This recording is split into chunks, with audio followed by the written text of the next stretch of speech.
we have everything made, it's time to assemble them. So we want to open up a standard IAM, and we want to place the body first because we're going to ground the body and we're going to assemble everything to the body. Now, you see the difference with all our parts labeled? It makes a huge difference if you're going to go back and change a part. We don't have part 1, part 2, part 3. We have all of our parts. We can go select which one we want, and we know that we've been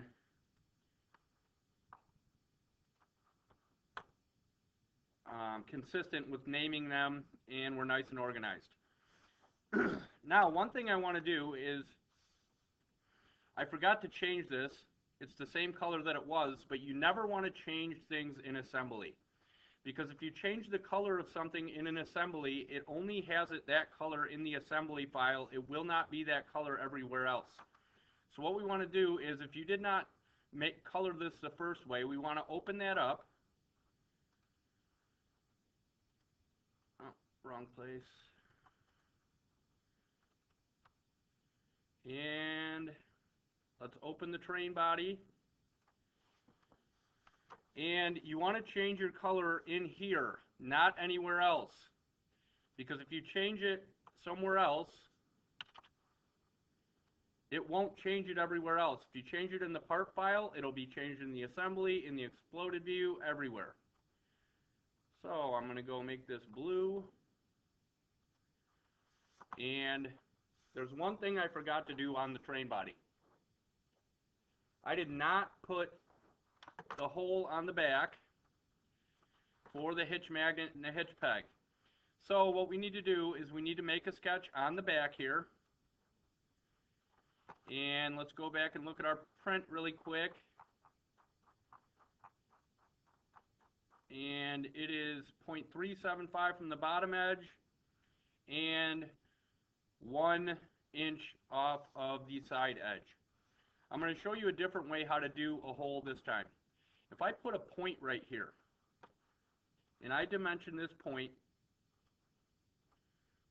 0.375, and then to the outside edge, make sure you click the outside edge, not the filleted edge, the outside edge, at 1. I have a point there. When I go into the hole command now, I can finish sketch, and I can go to the hole command, and I can click from a sketch, and it puts it directly on that point that I just created. Now all we have to do is add the depth and the diameter. The depth is 1/4 of an inch, or sorry, 0.5 of an inch, and the diameter is 0.25. So, 1/2 inch in depth and 0.25, or did I do that backwards? Nope, that's correct. Okay, now we have that hole in the back. Then you want to save this. And now when I go into the assembly, it's changed in the assembly. It added the hole to the back in the assembly. If I would have changed the color here and I opened the part would still be gray in the part file. So now what I want to do is I want to ground this so this does not move. I can't move it. Then I want to place the rest of my parts. And let's place 4 of these because we need 4.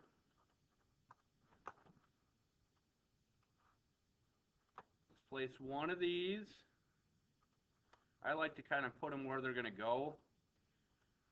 So a couple of these over here. And we need to place the hitch magnet. That's going to go in the back. We need to place the stack. That's going to go right on top. We need to place the linkage pegs. Those are going to be right there with the linkage arms, or sorry, the axle pegs. Place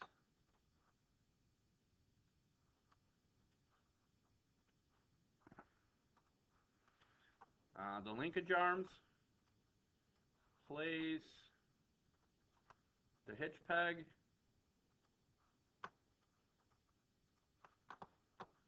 and place our wheels.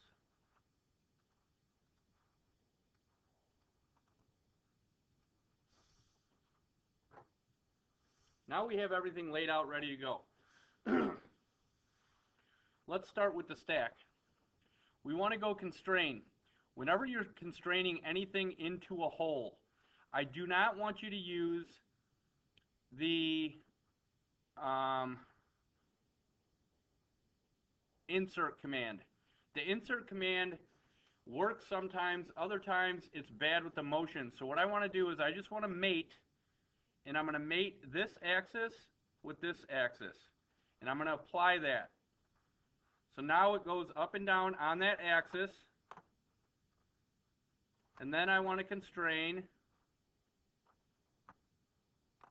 I want to mate the bottom of that with the bottom of the hole. And apply. Now you want to grab that and make sure you can't pull it out. So that won't go anywhere. It spins around in there, but it won't go anywhere. Now let's put on the wheels. So let's go constrain. Same thing. Axis to axis. Apply. Then we want to pull that out and spin it around. And constrain, we want to mate the back of the wheel to the side of the train. And you should be able to spin that wheel around now. Now, same thing for the other ones. Constrain, axis to axis, apply.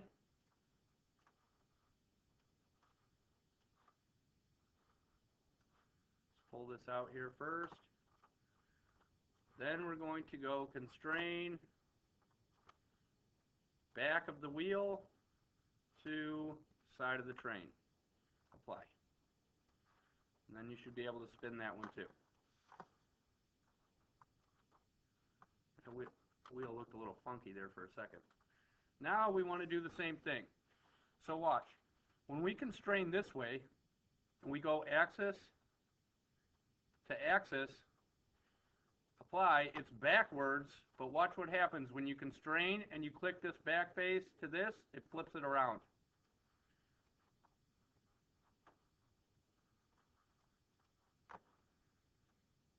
Now let's go constrain.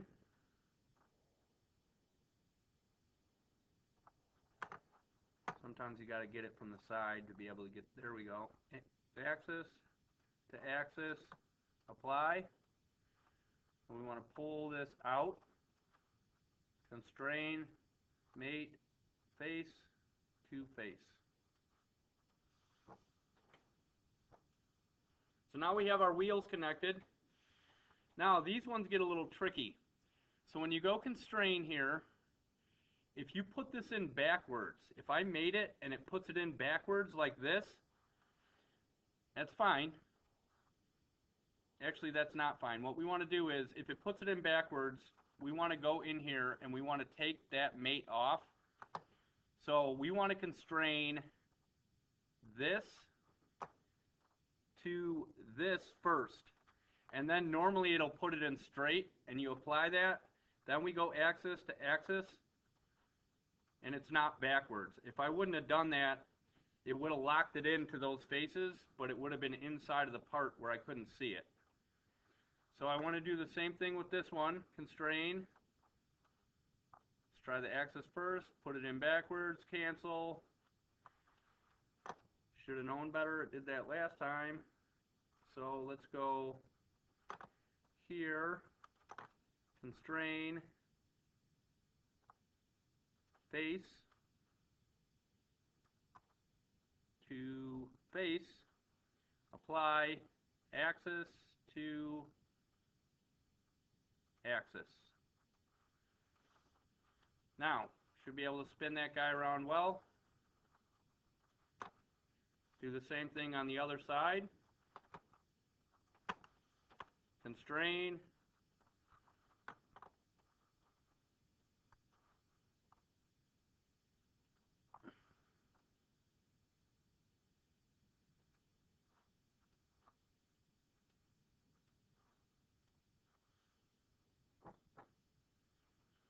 Face normally works better because it puts it in straight. Sometimes you'll get lucky and it'll put it in the right way, but it's been working better this way, so let's keep it that way.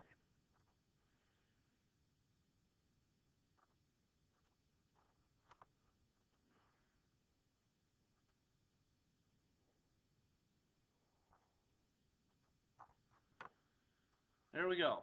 So our wheels are all connected now. Everything should spin freely because the body's grounded.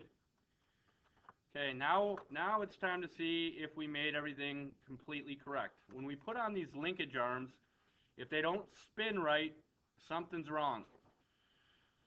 So same thing, we're going to go axis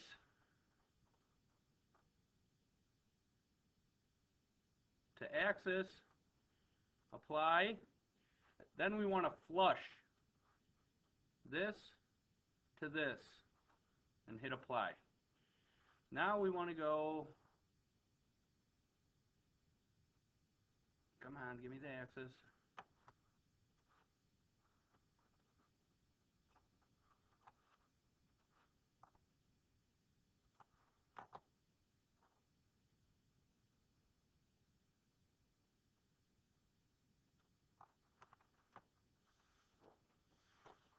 Axis to axis, then flush, face to face. Apply. Now, if you take this and it spins freely, you made everything right. If it doesn't, and it kind of wobbles and it's all over the place, you made a mistake somewhere. Now, while we're over here, let's do these guys. Constrain, face,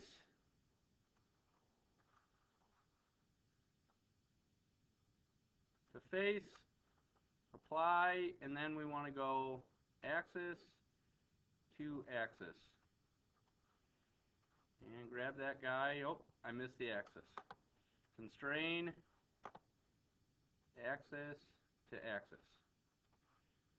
So you always want to grab your part and make sure that it stays in there, because if it doesn't stay in there, you didn't give it or you didn't fully constrain it.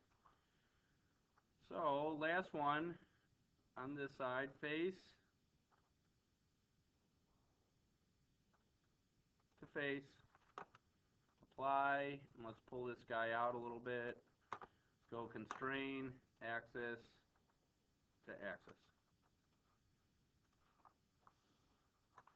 So now we have this side done. Now let's flip it around to the other side. Let's go constrain, axis, axis, apply, flush, face to face, apply.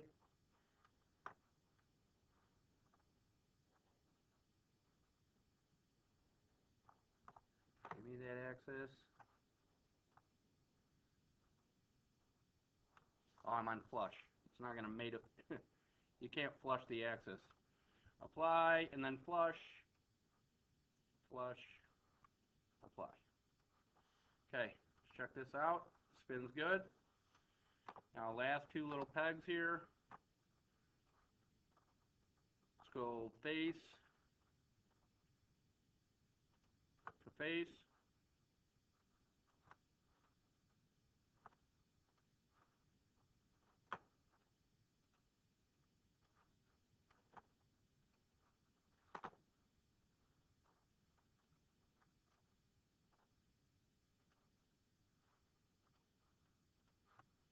There we go. Constrain, face, to face, apply, axis to axis. Put it in backwards. Let's back arrow out of that. back arrow out of that. Let's go constrain, face, face, apply.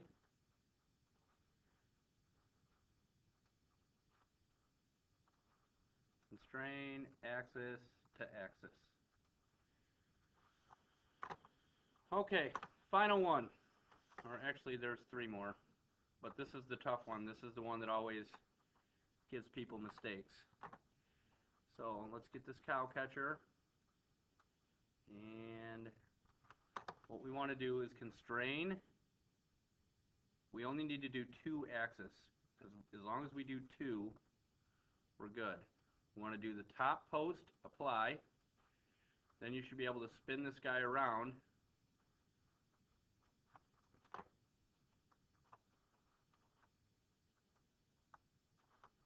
Constrain, axis to axis, apply. Now, if it doesn't let you do that, your holes are either wrong here or on the back of the posts of the cow catcher. Now we just want to go face to face. Okay. Last one. Constrain, axis to axis, apply. Let's pull this guy out. Constrain, face to face, apply. Axis to axis, put it in backwards. Let's go face to face first.